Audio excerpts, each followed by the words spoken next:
All right, you are now tuned in to the Rotated Views podcast. I am your host, Jimmylee Velez. I'm here with Goose, Heck, Gabe, and Evan. Fitness 2022. In this episode, we have special guest, personal strength and conditioning coach, Evan Snydman.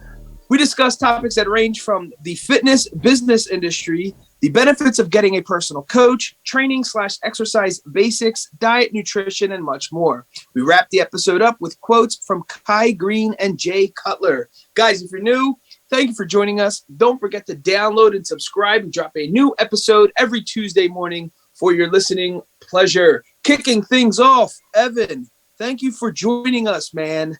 Thanks for having me. All right, so we actually had you on the show, which I have here on my notes, 230 shows ago. Isn't that crazy? In 2017, like, that's wild. That was 5 years ago you were on this show, so you're a part of the top 50. But anyway, so the last time you're on our episode, you talked about how you became a personal strength and conditioning coach. But for the people who did not get to hear that episode and who do not know who you are and what you do, let us know. My name is Evan Snydman. I'm a strength and conditioning coach, like Jimmylee said. I got into it a little bit after college. So originally I went from getting my psychology degree in a group home, but I was still lifting weights and working out with my one buddy. He eventually needed help at his private gym. He's like, hey, I need some help. And so I said, yeah, I'll give it a try. So I started working with clients here and there, little by little, and just had kind of a knack with working with people in general. And so by that means, I just started learning more and more. I got some extended education with kinesiology, anatomy, physiology, all that good stuff, and so forth. And then that's where I kind of went from there, straight into the private sector of training clientele through strength and conditioning. If you had not got a chance to listen to Evan's episode in the beginning, please go listen to that because he does give a lot of basics on obviously fitness in general. But as we all know, Evan, there's a ton of information out there. It's 2022. What's the latest and greatest? What are the trends you're seeing out there? And what are some of the things people should steer away from? A lot of it's BS, actually. You find, you have the fit chicks doing their whole, let me build your glutes, buy my program for $49.98 a month, etc. And for someone who doesn't know, women, men, whoever they're going for with their training and working with somebody, it's really hard to veer away and steer through all the crap that you have to see through the internet and how large and vast social media has gotten over the years. It's more just get into the gym. That's more or less going to be what I'm going to preach. Just get yourself into the gym. Because at the end of the day, it's not really motivation that it has to be. It has to be consistency. Consistency will then breed the motivation consistently. That goes for just getting into the gym. Not necessarily a diet, but just cleaning up what you're supposed to be eating. Don't go out to McDonald's. Don't go through a drive-thru. Go home. Go to the grocery store. Cook your food. It's that simple. And really, you'll be saving money in the long term too.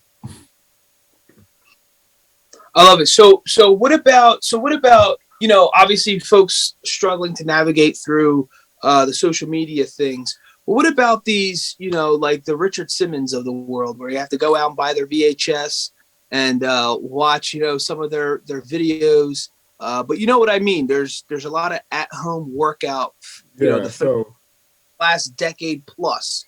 Yeah, there's the Total Gym that's been out forever. Peloton's one of the newer and bright, shiny toys. At the end of the day, they all have their means. If someone's willing to go out, get them, and actually use them, utilize them in their home, that's great. If they're moving, they're trying to be healthier, that's fantastic. There's nothing wrong with that. It's just whatever's going to fit your lifestyle. If your lifestyle is to be a strength athlete, that's the complete opposite direction you want to go in. If you're going to purchase it and it's going to collect dust for 347 days out of the year, then what's the point? There's no accountability other than you purchasing it the one time. The difference is when you actually get a coach who knows what they're doing, you're going to have to consistently pay them So that's one reason for accountability. Two, usually coaches will have check-ins, whether it's pictures, weighing on the scale, or just a rundown of how your week went, what you ate, how you're feeling.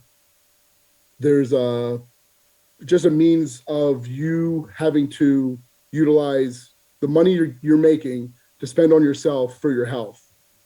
You spend all this money on everything else, but a lot of people end up neglecting their health along the way. So all they see is wealth and no health. And then they start getting decrepit and dying off sooner than later. I don't mean to be so morbid about it. That doesn't mean they don't die right away, but they'll have a shorter lifespan than most people will.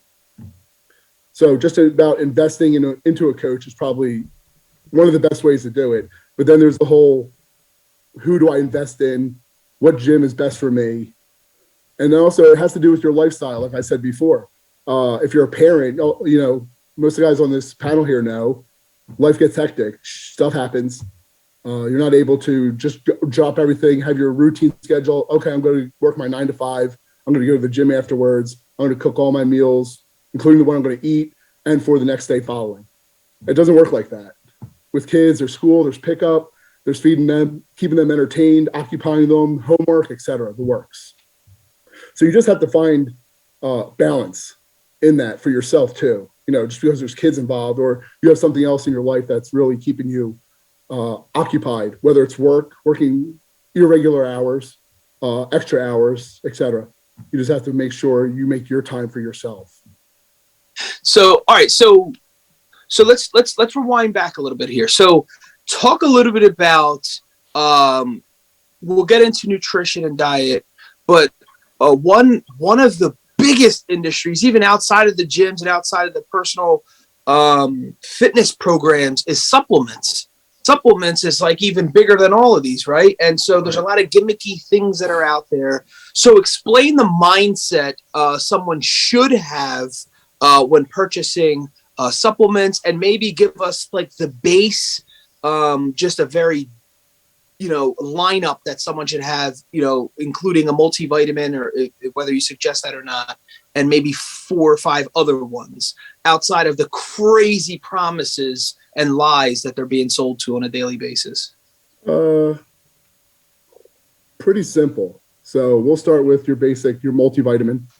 That's always a good one. And your omegas, your omega-6 and omega-3s. That's another good one. Vitamin D3. That's a solid one to have. A probiotic is hit or miss just because some people don't have a problem digesting the food they're eating. Other people do.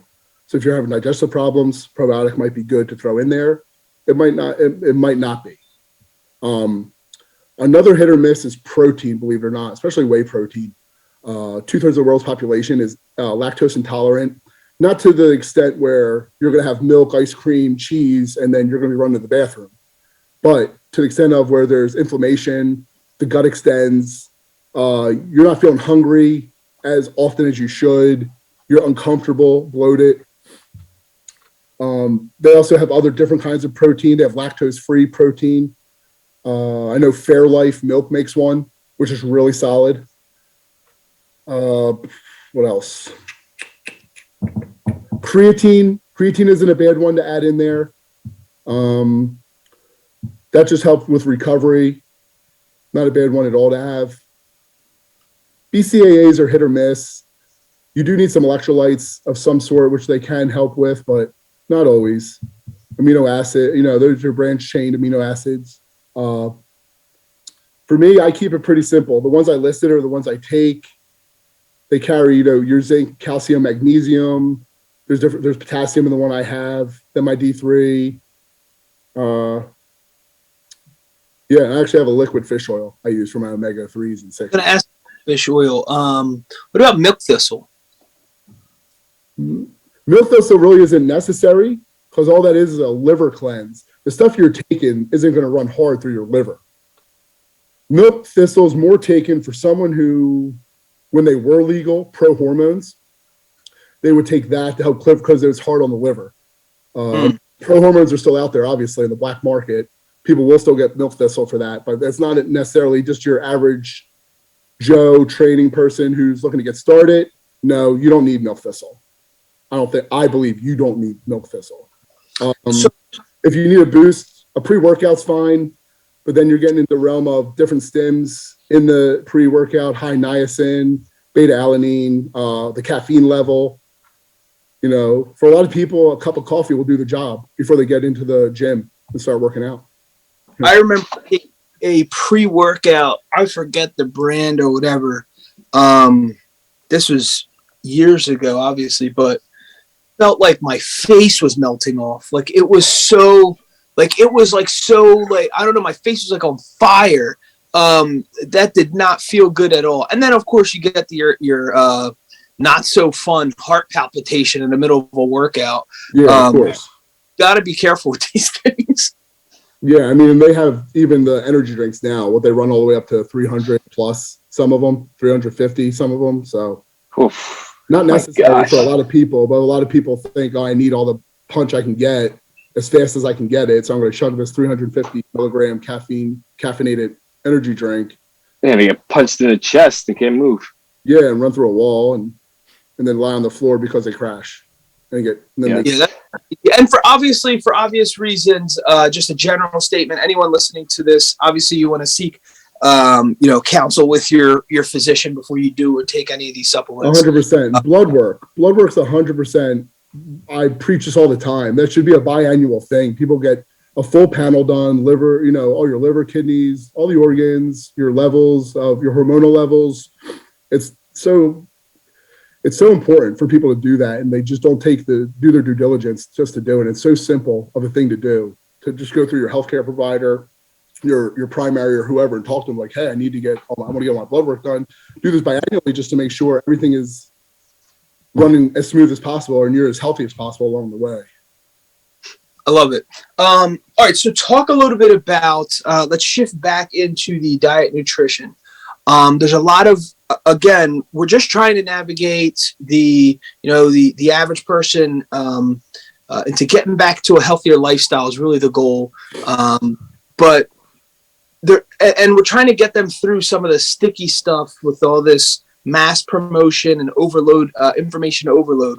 One of the other things that's out there is these like the protein bars, the meal replacement bars, all these things that they sound good and they come out with really cool looking designs on the labels and it's very attractive. So what should somebody be looking for that they're actually going to benefit from and not just get sold trash? My biggest suggestion is eat whole food as much as possible. I get sometimes you're on the run, maybe you have a long commute from work to work, etc. You need to have something in. You're not a big fan of protein shakes, so you're going to go for bars or something like that. But your best means of your source for your protein, your carbs, your energy, your fat is always whole food. It's always going to be whole food, and that just comes to back to meal prep and everything like that. I usually don't suggest any of that to anyone I work with. I'm going to say you're just going to have to suck it up. You're going to have to cook whatever it is we're talking about. And by the way, I just want to mention, I'm not a nutritionist. I'm not a dietitian. I've just been doing this for over 10 years. I've gone through a ton of different nutritional, diets, keto, carnivore, you name it. I've tried them, fasting for periods of time before I start to eat and everything like that. They all have their means and they're all going to work one's going to fit for everyone, but not one fits for everyone in general. I've tried a bunch before. I haven't had them in such a long time. The only thing really I do is those Fairlife protein shakes for myself because they sit well, they're fast, and they allow me to get the amount of protein I need in a day for myself, plus all the eating I do on top of it. But I would highly suggest, if you don't have to, I don't have a big knowledge of which ones taste good, which ones don't taste good. If you're going to look at them, look at the ones that don't have the high sugar. Carbs is okay, but it's the sugar that's going to get you. You don't need something that has high sugar in it. You're looking for a source of energy between protein, carbs, some fat. So if you can have a lower sugar one, that's probably beneficial. I remember eating Detour bars when I was working out. Detour, One Way, I mean, all those are still around too. Oh, are they? Yeah. Oh my gosh, dude. But at the end of the day, they'll have like a chalky taste on the roof of your mouth. Yes. You look weird. I used to go to the Wawa and buy them. I'm like, oh yeah, I'm gonna go to the gym and go buy one, and I'll eat that before going to work out. I'm like, all pasty mouth. I drink more water than I'm bloated, then I can't work. Yeah, you're overhydrated. Yeah, so it's ridiculous. It's Did it every day though. Tell everyone. So anyone who's listening to this, stop being lazy and just cook your meals. Yeah. Sometimes you're gonna have to eat them cold. It is what it is. I mean, if you're on track and you want to stay on track with something, and there's a means to an end for you, you're cooking not for flavor, not for taste. You're cooking because it's a source of energy. It's a source of you losing weight, maintaining weight, gaining weight, whatever, what have you. You just need to get the job done at the end of the day. Just stop. Well, I want it to taste good. Okay, so after let's say you wanted to lose some weight, you've hit your small goal of like 7 pounds. Okay, go out to dinner. It's fine. And that's another thing too with the dieting, people on diets and stuff like that.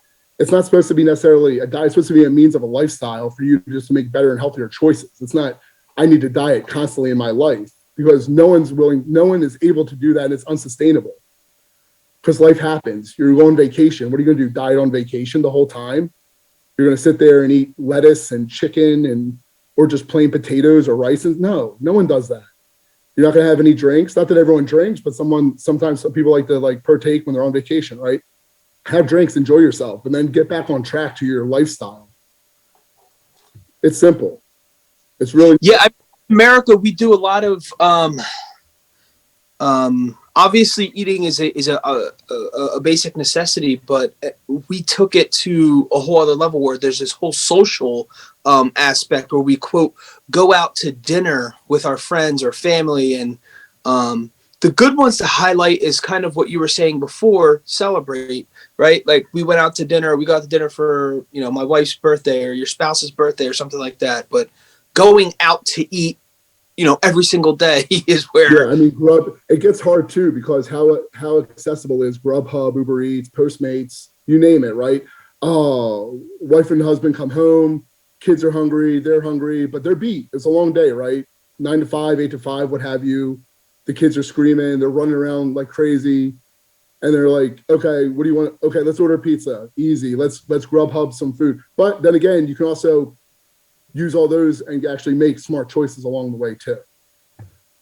There are ways to eat out and make smarter choices. You just have to either find them or just have the discipline not to go ahead and go through Taco Bell, Burger King, etc. Order a pizza, go to Chipotle, get some bowls instead. So speaking of discipline, talk a little bit about having a possible, because you talked about the sustainability of a program, whether it's dieting or the actual workout aspect of it. But talk about the like having a cheat day or being. What are some tricks? I'm not saying you have to have a whole cheat day. But what are some tricks you can give so that it is sustainable, so that there is a light at the end of the tunnel? Okay, so for someone brand new who wants to lose weight, here's an example. I'll run them through ketosis. So I'll run through the keto diet, which is primarily they're getting all their energy from animal fat. So they're going to be eating ribeye, chicken thighs, chicken wings, any fattier meat. Ground beef will be more 85 to 15 split or 80 to 20 split. And we'll hit small goals. Like, let's say the goal is 20 pounds. The first small goal, though, is like 3.5 pounds. And I always want my client, and I won't ever. So initially, they might spike and have a huge drop of weight just because they stop putting all the processed stuff in their body. But the goal is always 0.5 pound to 2 pounds tops a week. So by 2 weeks, they should have hit their goal. Show that discipline to me, and sure, go ahead and go celebrate. Go have one meal. But with that said, running keto is not sustainable again. Keto is not sustainable long-term. Doesn't matter what your goals are. Eventually, you have to switch it up. So I'll run usually my clientele on keto for about a month.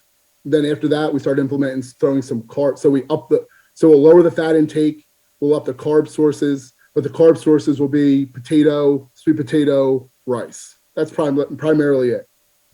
And we'll implement that around their training. So that way, as they're working on, getting stronger, I'm not trying to make everyone for power, and they're not trying to do their 1 rep max constantly, but they're just getting stronger because as, individuals get older, or they're going from youth to adolescence, then to a young adulthood, you just have to continue to grow in that. And so the best means of that is getting stronger. So that tapered with just the individual too, and I have to know who I'm working with at the same time, So there's another diet called the carnivore diet, where it's literally red meat, wing, like all meat. That's it. There's no vegetables involved, which isn't the worst thing, because actually a lot of vegetables, after they're cooked, lose so much of their vitamins, their nutrients, that's kind of just a filler for fiber. And there's other means you can get that instead of doing that. But it really is case to case from individual to individual when it comes to the nutrition. Some people run really well with the keto and they like it and they'll want to run it a little bit longer than the month. And I say, okay, let's run with it. But then they'll start getting run down. And then and I don't base everything with a scale by any means. It's how are you feeling? What are you looking like in the mirror to yourself?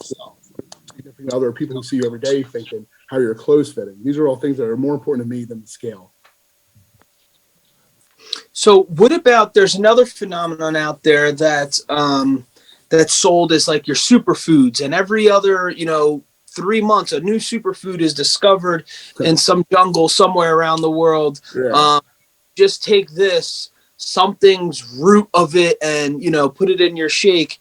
So talk a little bit about superfoods, or like getting those super greens. There's now like these little canisters that have all your greens in it, and you take a couple. Yeah, so I actually do that with the greens. I do that myself. I have a scoop. It's powdered greens, and that's just easy for me instead of sitting there and cooking, because I cook probably 5 times a week because I like to keep my food a little bit fresher when I have it. Just makes it easier. I have the time. Doesn't take no longer than like maybe 40 minutes tops. But I think the powdered greens are a great thing to be able to get your greens in for the day. For the micronutrients aspect, because everyone talks about their macros, it's your protein, your carbs, and your fat, but then they neglect all the micronutrients you'll get from your greens and all those other vegetable sources, which they've now put into powder form or drinks. I think AG1, another big one, their commercials are starting to pop out for. The superfoods are good. Sure, you can add them in. There's a means for everything. At the end of the day, if you're just trying to get started, simplify it as much as possible. Instead of eating out, you're going to cook your food. You're going to have your protein, your carb, a green or some vegetable you like. Make it simple. Potatoes are king, sweet potatoes, different white rices, the different white rices, brown rice. It just depends what your taste is for the time being. And don't overindulge. You don't need to pack on. So the whole I'm just going to eat breakfast, lunch, and dinner kind of forces people to almost binge at times, because they'll have breakfast before work. Okay. So they're probably eating 7:30 on their way to work. Lunch is 11:30, 11:12, somewhere around there, maybe a little later. By the time you get home, we're looking at maybe 6 o'clock once you're all settled in. And now you have to, if dinner isn't ready and cooked, now you have to prep and cook dinner. Now we're looking at 7:30. Now you're looking at, I'm overly hungry. So getting multiple meals in throughout the day too is helpful. Not everyone can do that. I understand. Everyone doesn't have access to be able to just stop, go heat up their meal, go back to their desk, or go back to whatever they're doing for work along the way. So that's where we supplement maybe a protein shake here, but it's a pre-made protein shake from home, because now I throw peanut butter in there with my protein. So now I have fat in there and some extra calories to help get me through till lunchtime or dinner time, et cetera, or just smart snacking along the way. Carrots, raw vegetables, almonds, all the nuts, really, peanuts, cashews, they're all good. You don't overindulge. Sit there and get some fill in, get some energy and work with that, and then go ahead and move on. It's real simple. The superfoods, most of them are gimmicky. It's stupid. It's annoying. I just heard about this berry and it makes you 3 times a day, no problem, and you're regular again. And it's like, no, just eat normal. Eat some extra spinach. You'll be fine. It'll do the same exact thing, you know. But there are the root. There's different stuff like roots and everything. Like turmeric is like an awesome root to cook with and have in because it actually works as an anti-inflammatory. So there is some stuff out there that's better, you know, whether it's powdered or from the root. Turmeric's a huge one. I know it's not a superfood, but it was one that they threw out there like, oh, yeah, everyone has to do this, but everyone should kind of do it along the way. So it's navigating. It's just being able to navigate. What was the other one? The acai berry. Was that one? Acai berry, something like that. Yeah, and so now they make the smooth. Now they make the yogurts out of it or whatever. But now they're loading it up. You go to the Brazilian places and they're loading them up with bananas, peanut butter, strawberries. Some have chocolate, some have whatever in it, and now it turned into this what's supposed to be like a healthier snack. And you know the containers probably should be like this big, but they're like this big. You're getting, and that's a small. And then you're looking at this, and this is like a large. And they're like, oh, I'll get the large because I'm going to split it with somebody. But they don't actually split it with somebody. They eat it themselves in one sitting. So now they gorge themselves. They ate the whole thing. They probably have like 1,000+ calories sitting there, all that. And so what's the point? You might as well just got a thing of Ben & Jerry's and just gone home and ate it, then cried about it. Just cry. So another thing that is, is marketed heavily to people nowadays is fasting and intermittent fasting. So what is your take on fasting? When should it be used? And again, guys, everything here is consulting your physician or professional prior to, taking part. Do your research. Obviously, Evan's a professional, but everyone's body and situation is different and unique. So anyway, with that being said, what is your, take on fasting? Well, you just answered the question. Everyone's unique. Everyone's different. For some people, it'll work. For some people, it just doesn't work. People say, well, fasted cardio is better than anything. But that doesn't make sense because all you're doing is you're doing cardio and there's only a certain amount of calories you're burning. And then you're still going to get calories in through the day. It's no different from if you waited all day, you ate all day, and then you did your cardio at the end of the day, regardless. You're still burning a certain amount of calories. To lose weight, it's all about calorie deficit. So that's like people are like, oh, well, you need to definitely do the fasted cardio. It doesn't make a difference. Stop. It's calories in, calories out at the end of the day. The intermittent fasting, it's going to be different strokes for different folks, primarily. If someone wants to try it, there's windows where someone won't eat till they'll start at 12. They'll only have an 8-hour window, sometimes less. Sometimes they'll do a 6-hour window, but it'll be like 12 to 6, 12 to 8. Stop hard at 8, get whatever meals in you want to get in, or you try to hit maybe a macro, or some people just do it where they're saying, whatever I feel like eating in that window, I'm just going to eat, and that's it. But people also eat crap in that window too. So like, oh, whatever I feel like eating. So, there's certain parameters you need to stick to when doing that as well. But, a big portion of that usually is when you're sleeping. For the people to understand too, you're fasting when you're sleeping, you're burning calories, you're, actually getting dehydrated as well. Because no matter what, whether you feel it or not, you're sweating. And you're also not, like I said, you're fasting. So you're not able to have any influx of caloric intake coming in.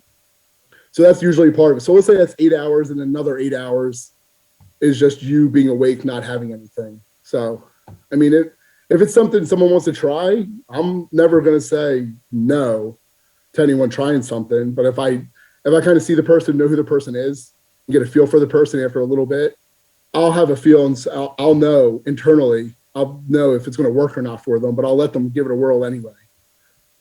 But it's just not made for everybody. Not everybody wants to fast. Some people have a hard time being disciplined and just not snacking, or grazing, as people like to call it, just walking around, especially when you're bored. So what do you do for intermittent fasting? Let's say you're at home, kids, or single. You have nothing to do really at home. You're sitting there watching TV. What do you want to do when you're sitting there watching TV? Oh, what's in the kitchen? I'm not really eat Cheez-Its. Exactly, yeah. That king size box you got from Costco. Yep. Exactly, just sitting there. And you're like, yeah, well, I could go for some Cheez-Its, even though I just had my good lunch. I had my cooked and everything, but Cheez-Its would really be the icing on the cake for me. So I'm just going to go and get some. And maybe I have a little handful. No, you're going to go and you're going to bring the box to the couch with you. And then put the box back with 3 Cheez-Its in it. Yeah, with 3 Cheez-Its, so you feel good about yourself. Like, well, at least I didn't eat that whole box that was freshly opened.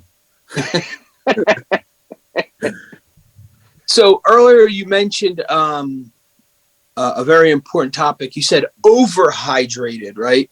And so talk a little bit about water intake, and also talk a little bit about electrolyte intake, and where the significance is.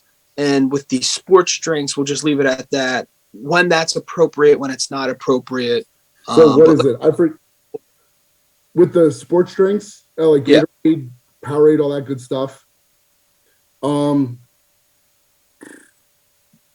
are we going to start? We'll go with the overhydration. It's hard to overhydrate. I said overhydrate, but what Heck was saying was, because he has that pasty, bad taste in his mouth, he's just chugging the water. Now you're just overfilled. It's not so much overhydration. You're overfilled.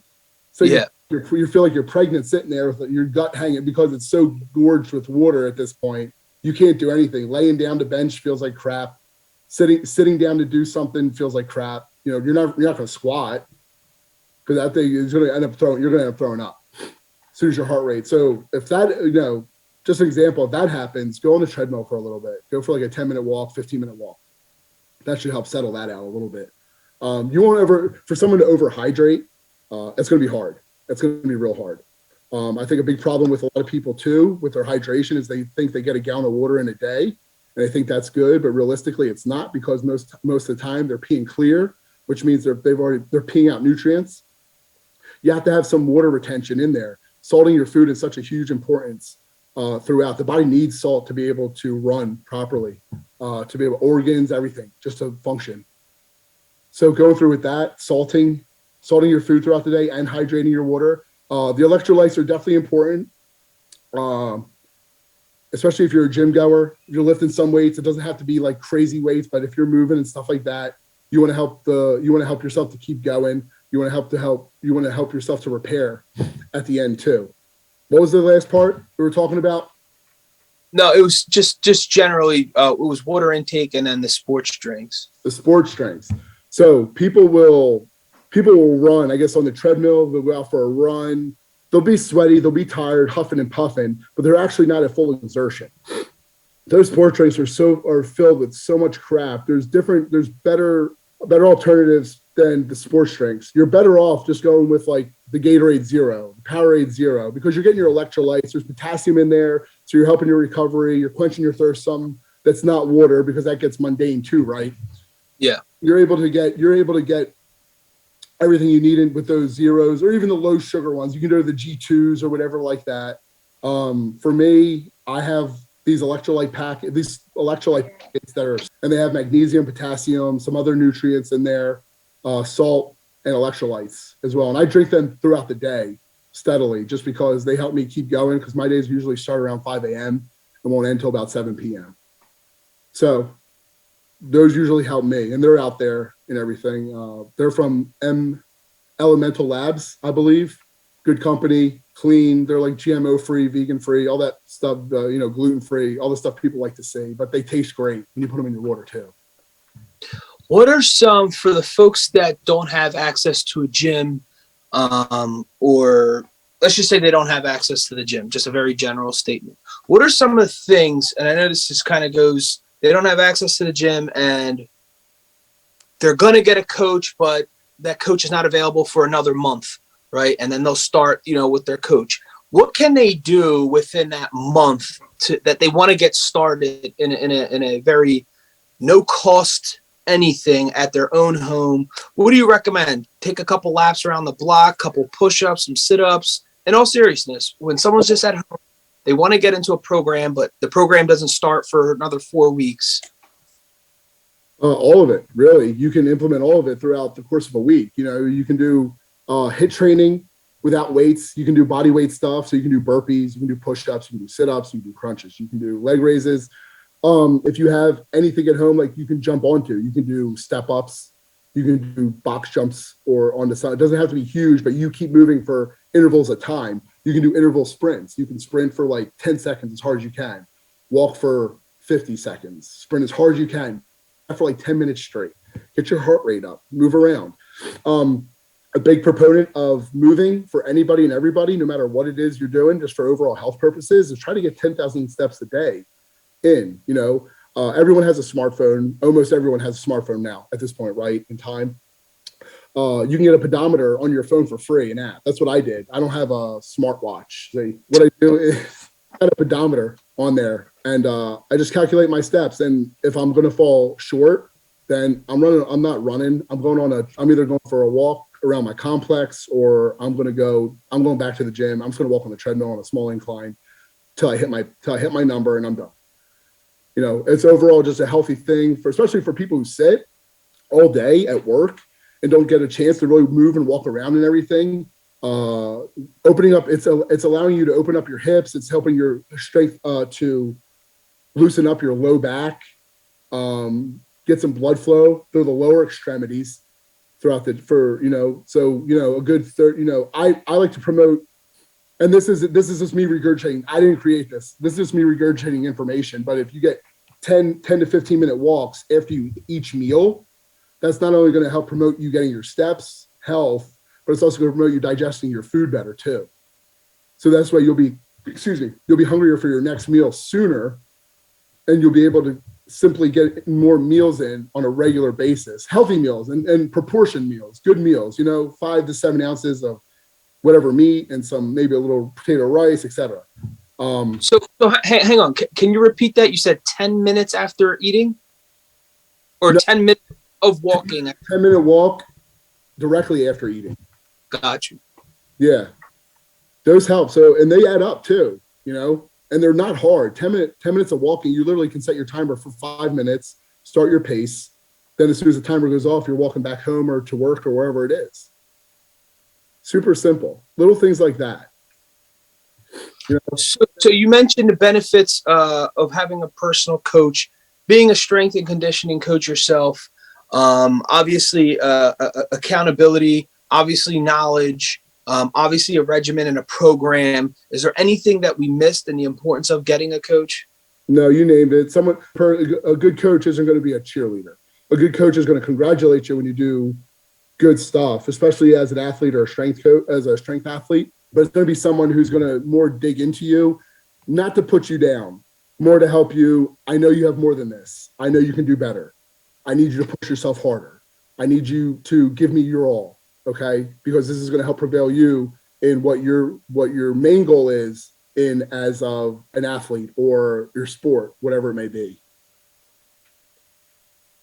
So one of my last questions, and then I'll let you, end this with any, departuring remarks, so to speak.